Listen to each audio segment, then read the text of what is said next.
अस्सलामुअलैकुम वरहमतुल्लाहि वबरकातुहू। बच्चों, आज हम पढ़ेंगे माहौलियात हिस्सा अव्वल सबक नंबर 11। आइए जिस्म के अंदर देखें। तो बच्चों, इससे पहले की वीडियो में हमने इस सबक के 2 हिस्से पढ़े हैं। आज हम इसके आगे का सबक पढ़ेंगे। दिल, कल्ब। दिल को और बच्चों कल्ब भी कहा जाता है। हमारे जिस्म में खून होता है। हम सांस लेते हैं तब हवा जिस्म में दाखिल होती है। खून इसे पूरे जिस्म में पहुंचाने का फेल अंजाम देता है।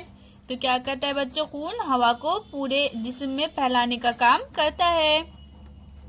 हम ग़िज़ा खाते हैं। इस ग़िज़ा के हज़्म होने के बाद इसे भी जिस्म के हर खलिए तक पहुंचाने का काम खून ही करता है।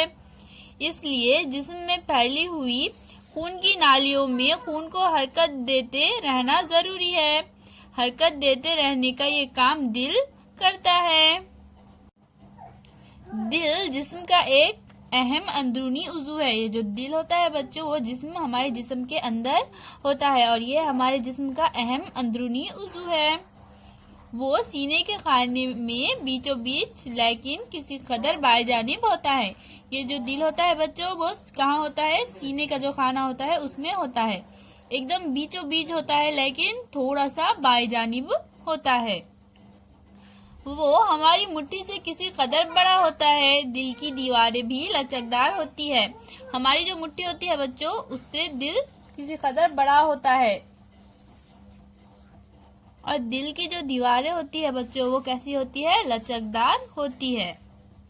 नया लफ्ज सीखिए। दिल का सिकुड़ना यानी दिल की जिसामत कम होना है। दिल का सिकुड़ना यानी क्या बच्चों? यानी दिल की जिसामत जो है वो कम होना। यानी बच्चों दिल का साइज जो है वो छोटा होना। दिल का इर्तिका यानी दिल की जिसामत का अपने असल पर आना। यानी क्या बच्चों? दिल का जो दिल सिकुड़ता है, फिर दिल जो है वो वापस अपनी असल जिसामत जितना होता है वो उतना हो जाता है। तो इसे क्या कहते हैं? इसे दिल का इर्तिका कहते हैं। यानी दिल की जिसामत का अपने असल पर आना। दिल का सिकुड़ना और इर्तिका तरतीब के साथ एक के बाद एक बगैर रुके होता रहता है। दिल के सिकुड़ते ही दिल में मौजूद खून की नालियों में ढकेला जाता है। अगले हर सुरकाव के वक्त वो आगे ही आगे ढकेला जाता है।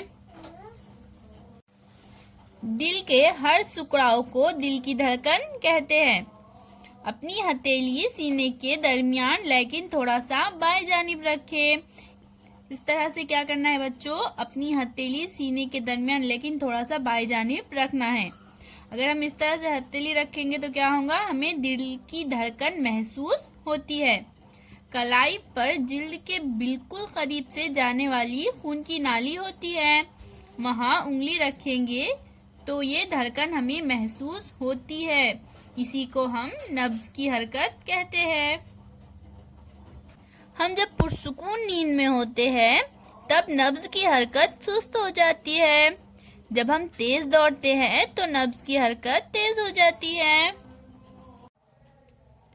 फेफड़े। हम सांस लेते हैं तब नाक के रास्ते से हवा जिस्म में दाखिल होती है।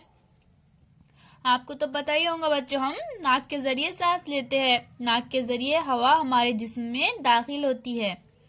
वो जिस अंदरूनी उज़ू के जरिए पहुंचाई जाती है इन्हें फेफड़े कहते हैं। इस तस्वीर में देखिए बच्चों, ये जो है ये क्या है? ये फेफड़े है। ये जो रेड रेड है लाल, ये दिल है। और दिल के आजू बाजू ये जो है ये 2 फेफड़े हैं।